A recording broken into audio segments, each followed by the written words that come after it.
Lead exposure in children is recognised by many countries as being such an important issue that they have national screening programmes to check children's blood lead levels at various stages of development. So if there is a problem, it can be dealt with. Well, sadly, the same cannot be said of the United Kingdom. In 2013, recognising that there was certainly an argument, a case for having a national screening programme to check blood lead levels of 1 to 5-year-olds who had no symptoms of any problem at all to start with, there was a review that decided, despite the fact that there is no safe level of lead, that there should not be a screening programme. And the argument was very simply that because there is no safe level of lead exposure in children, you would have to have a threshold level of 0 for a screening programme. Because of course above 0, harm would be happening to a child affected.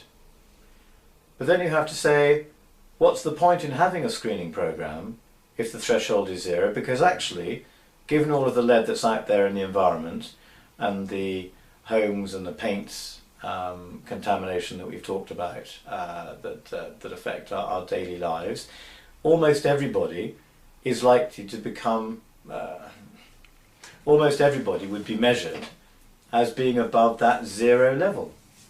So if that's the case, what's the point in having a screening programme?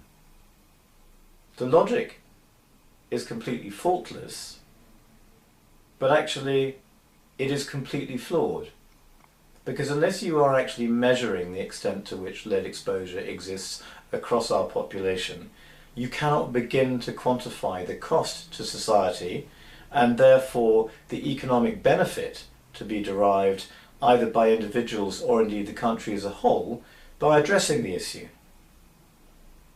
In the United States and in France, both of those countries and others, I believe, have actually done studies to look at the relationship between managing and reducing population blood lead levels and the impact it has on things like gross domestic productivity. And amazingly, in the United States, it's been calculated that the reduction in gross domestic product as a result of IQ loss occurring from lead exposure is in the figure of $50 billion a year. I don't know what that equivalent number is in France, but there are certainly studies there that have been done that have justified the French position now, which is to have copied the US regulations in order to provide a protective regulatory environment that minimises the exposure risk potential to children.